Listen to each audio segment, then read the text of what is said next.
Tonight, we're going deep inside that courtroom. 22-year-old alleged murderer of Charlie Kirk has been charged. We're going to hear the charges in a moment. He is facing the death penalty. The afternoon of September 22nd, 2025, was supposed to be a routine event for conservative activist Charlie Kirk. He was at Utah Valley University in Orem, a familiar setting for his work with young conservatives. The sun was bright as Kirk spoke to a small group of students and supporters near the campus library, engaging in the kind of direct, personal interaction that had become his trademark. The atmosphere was calm and conversational, with students asking questions and sharing their own viewpoints. No one could have predicted that this ordinary day would end in an act of shocking violence that would send waves of grief and fear across the entire nation. Suddenly, the peaceful gathering was shattered by the sound of gunfire. Witnesses described a scene of immediate chaos and panic as people screamed and ran for cover. Charlie Kirk fell to the ground, having been shot multiple times. The attacker, described as a young man, quickly fled the scene, disappearing into the sprawling campus grounds before security could respond. Emergency services arrived within minutes, but it was too late. Charlie Kirk, a prominent and often controversial voice in American politics, was pronounced dead at the scene, leaving a stunned community and a grieving country to grapple with the senselessness of the attack. The immediate aftermath was one of disbelief and horror. Utah Valley University was placed on lockdown as law enforcement swarmed the area, beginning a massive search for the shooter. Students and faculty sheltered in place, communicating with loved ones through frantic text messages. The news spread rapidly across social media and news outlets, and what began as a local tragedy quickly became a national crisis. The assassination of a major political figure on a university campus was a dark milestone, raising difficult questions about political polarization and the safety of public life in a deeply divided America. The event marked a profound and somber moment for the country. It was not just the loss of a public figure, but the violent nature of his death that struck a chord with so many. People from all walks of life and political beliefs were forced to confront the reality of political violence hitting so close to home. The shooting at Utah Valley University would not just be remembered as the day Charlie Kirk was killed, but as a day that forced the United States to look at itself and the deep fissures that had grown within its society. The search for answers and for the person responsible began immediately. The investigation into Charlie Kirk's assassination moved with incredible speed. Law enforcement agencies, including local police and the FBI, launched a massive manhunt for the suspect. They quickly released surveillance images of a young man fleeing the scene, asking the public for help. The digital trail left by the suspect, 20-year-old Tyler Robinson, proved to be the key. Investigators traced his online activities, which included posts on social media platforms that revealed his growing anger and extremist views. This digital footprint allowed authorities to identify him as the primary person of interest within hours of the shooting. The evidence against Robinson mounted quickly. Ballistic analysis matched the shell casings found at the crime scene to a handgun that Robinson had legally purchased just weeks before the attack. His digital communications also contained messages where he openly discussed his hatred for Charlie Kirk and his political movement. This combination of physical evidence and Robinson's own online declarations created a clear and compelling case for law enforcement. They were certain they had found their man, and the focus of the investigation shifted from identifying the suspect to capturing him before he could harm anyone else. As the manhunt intensified, a crucial development came from an unexpected source: the suspect's own family. Tyler Robinson's father, Mark Robinson, saw his son's face on the news and was devastated. Realizing the gravity of the situation, he made the difficult decision to contact the authorities. He believed that he might be the only person who could persuade his son to surrender peacefully and prevent further tragedy. Working with the FBI, Mark Robinson recorded an emotional video message, pleading with his son to turn himself in and end the standoff. The father's plea was broadcast across news channels and social media, a desperate and heartfelt appeal from a parent to a child lost to extremism. In the message, Mark Robinson spoke of his love for his son while condemning the horrific act of violence. He urged Tyler to think about the consequences of his actions and to surrender without a fight. The plea worked. Shortly after the message aired, Tyler Robinson was located in a remote cabin in the mountains outside Orem. Overwhelmed by the manhunt and moved by his father's words, he surrendered to law enforcement without incident, bringing a peaceful end to a tense and frightening search. Tyler Robinson was not always an extremist. Friends and family described him as a quiet and intelligent young man who had become increasingly isolated over the past year. His descent into radicalization appeared to be fueled by a combination of personal struggles and a deep immersion in fringe online communities. Investigators uncovered that Robinson spent countless hours on obscure forums and encrypted messaging apps, where he was exposed to a constant stream of violent rhetoric and conspiracy theories. These digital echo chambers reinforced his sense of grievance and pushed him toward a path of violent action. A significant factor in Robinson's motive appeared to be intensely personal. His long-term romantic partner, a transgender woman, had recently ended their relationship, citing the growing toxicity of his online activities and political anger. This personal rejection seemed to have a profound impact on Robinson, leaving him feeling more alone and resentful. Around the same time, Charlie Kirk had made public comments that were critical of transgender identities and relationships. Investigators believe that Robinson, in his fragile and angry state, fixated on Kirk's words, blending his personal heartbreak with his newly adopted political ideology. This mixture of personal pain and political radicalization created a dangerous and volatile brew. Robinson began to see Charlie Kirk not just as a political opponent, but as a personal symbol of the forces he believed had ruined his life. His online posts grew more specific and threatening, with Kirk becoming the central target of his rage. He saw the assassination as an act of retribution, a way to strike back at a world he felt had wronged him both personally and politically. The attack was not just a political statement. For Robinson, it was a deeply misguided act of personal revenge. The case of Tyler Robinson serves as a chilling example of how modern radicalization occurs. It is often a quiet and lonely process, happening not in public meetings but in the private spaces of the internet. Individuals who are vulnerable due to personal crises can be easily drawn into extremist ideologies that offer simple answers and a clear enemy. Robinson's story is a tragic reminder that the path to violence is often paved with a combination of personal despair and the dangerous allure of online hate, leading to devastating consequences in the real world. The news of Charlie Kirk's assassination sent a shockwave of grief across the United States. In the days that followed, the nation seemed to pause as people from all political backgrounds tried to process the violent death of such a public figure. Vigils were organized in cities and towns from coast to coast, as thousands gathered to light candles, lay flowers, and share moments of silent reflection. These gatherings were not political rallies, but somber expressions of a shared human loss. They provided a space for communities to come together and mourn, setting aside their differences in the face of a national tragedy. Tributes poured in from friends, colleagues, and even political adversaries. People shared personal stories of their interactions with Kirk, remembering him not just as a political activist, but as a passionate individual who genuinely believed in his cause. Many who disagreed with his views still expressed their sorrow and condemned the violence that took his life. These tributes, shared on social media and in public statements, painted a fuller picture of the man behind the headlines and highlighted a widespread desire for empathy and respect, even in a time of deep political division. The displays of mourning were especially powerful among the young conservatives who saw Kirk as a mentor and an inspiration. For them, his death was not just a political event, but the loss of a leader who had given them a voice.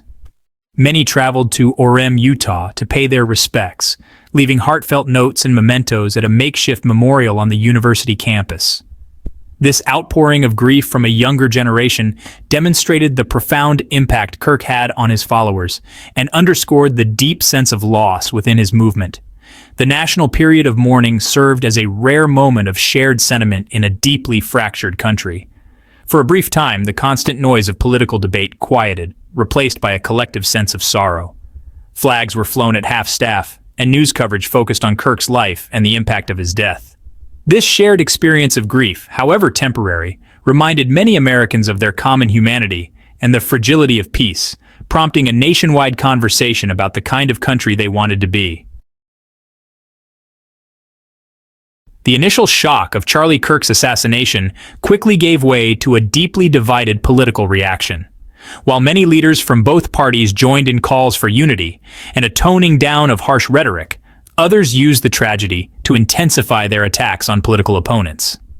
This split response revealed the deep-seated tensions in American politics, showing how even a moment of national mourning could become another flashpoint in the country's ongoing culture wars. The call for peace and reflection competed with a louder demand for retribution and blame. On one side, a chorus of voices urged for national healing. Lawmakers and commentators from across the spectrum warned that inflammatory language creates a dangerous environment where violence can take root. They argued that Kirk's death should serve as a wake-up call, a moment to step back from the brink and recommit to civil discourse.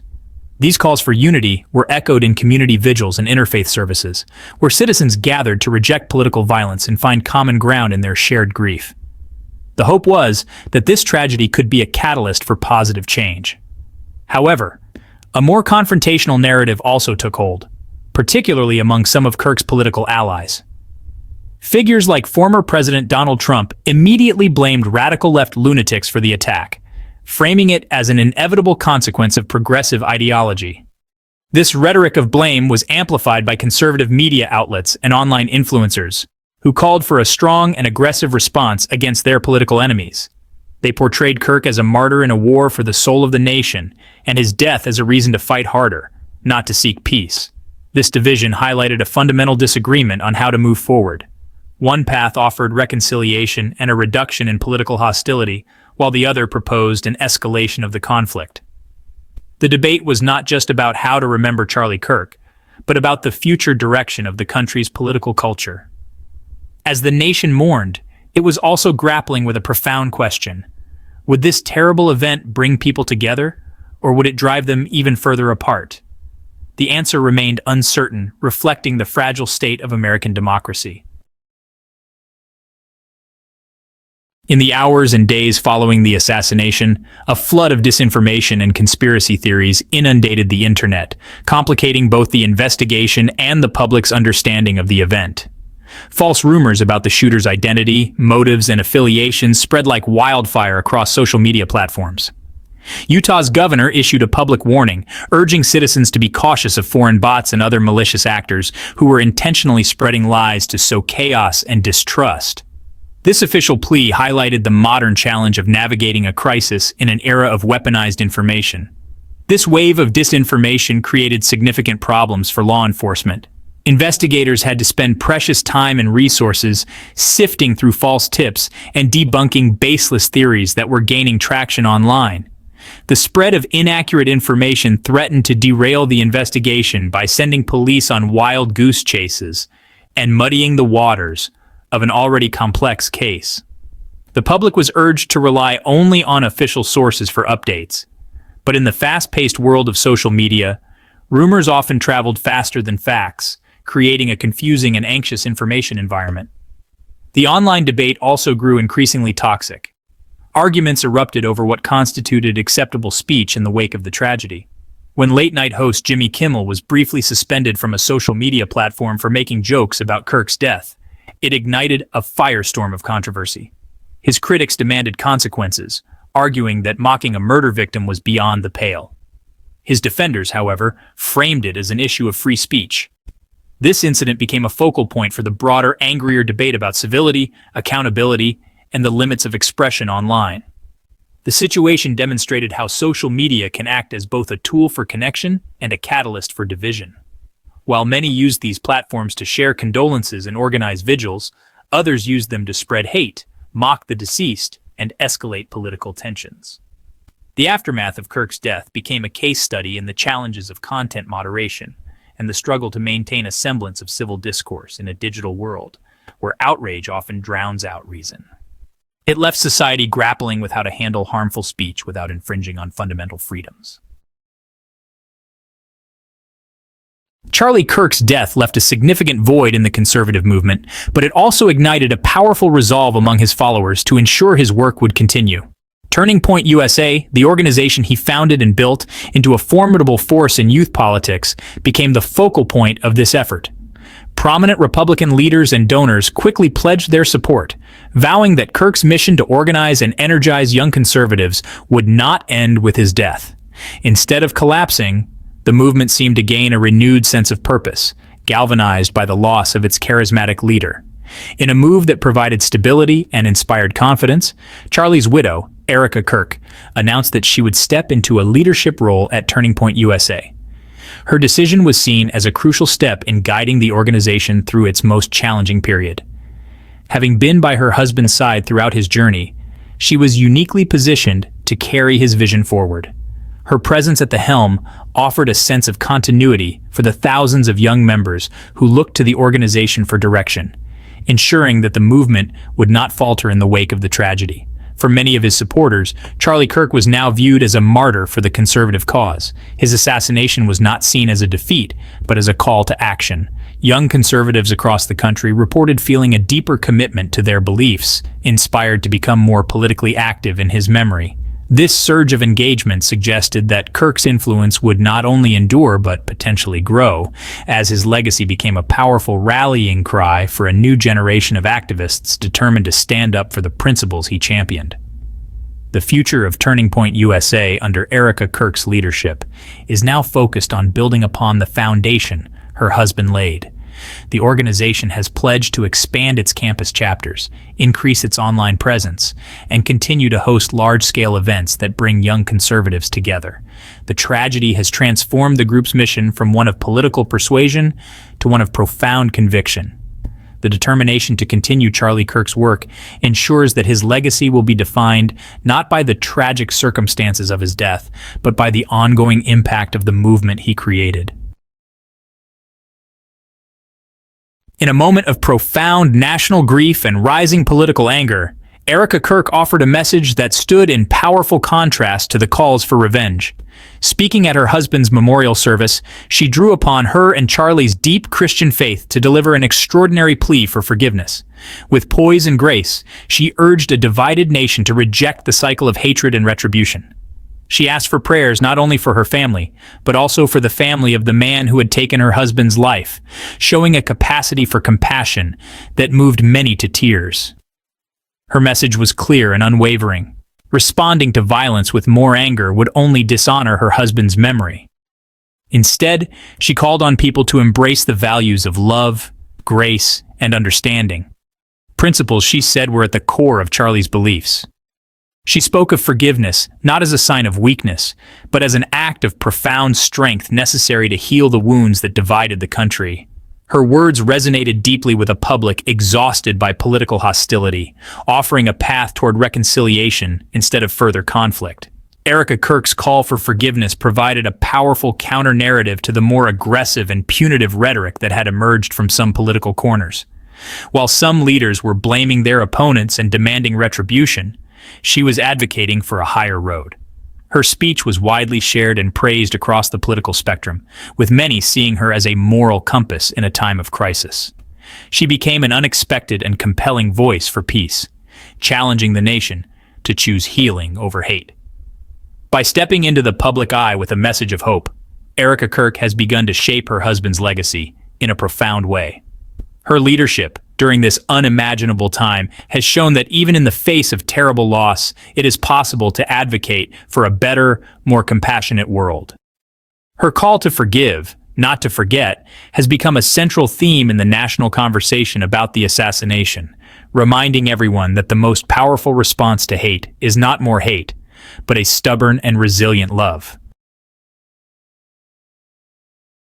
The assassination of Charlie Kirk has left a lasting scar on the American psyche, raising deep-seated fears about the country's future.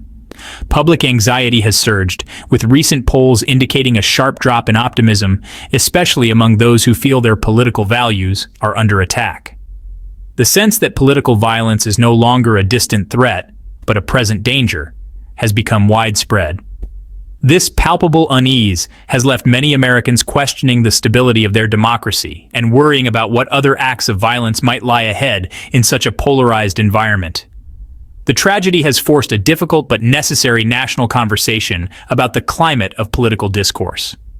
The killing of a prominent public figure in broad daylight has made the potential consequences of heated rhetoric feel terrifyingly real. Citizens from all political stripes are now calling on their leaders to foster a safer and more respectful public square. The hope is that this shocking event will serve as a turning point, prompting a collective effort to de-escalate tensions and reaffirm a shared commitment to resolving differences through debate, not violence. As the nation looks to the future, there is a strong desire to prevent such a tragedy from happening again. This includes discussions about improving security for public figures, but it also goes much deeper. It involves addressing the root causes of radicalization, combating online disinformation, and finding ways to bridge the vast divides that separate Americans. The challenge is immense, but there is a growing recognition that the health of the nation depends on rebuilding a culture of mutual respect and peaceful disagreement. Ultimately, Charlie Kirk's death leaves America with a set of urgent and anxious questions. How can a society heal when it is so deeply fractured? How can individuals with profound disagreements coexist peacefully? And what steps must be taken to ensure that political passion does not curdle into political violence? The answers are not simple, but the search for them has become one of the most critical tasks facing the nation. The hope remains that from this moment of darkness, a renewed commitment to a more peaceful and united future can emerge.